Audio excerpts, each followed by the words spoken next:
Speak sponsored by rxcardclub.com. Get a free prescription drug card and save up to 85% on prescription drugs. rxcardclub.com. What is latissimus dorsi flap breast reconstruction? The latissimus dorsi flap is a surgical procedure that uses part of the back muscle to help rebuild the shape of the breast after a mastectomy. This surgery is not recommended for smokers, people with large breasts, or those with circulation problems.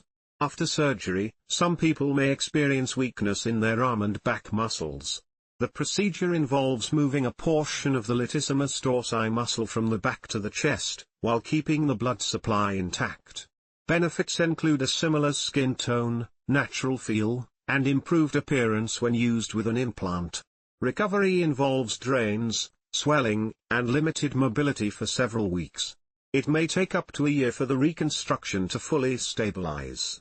Nipple tattooing or reconstruction is often done 3 to 6 months after the initial surgery. rxcardclub.com.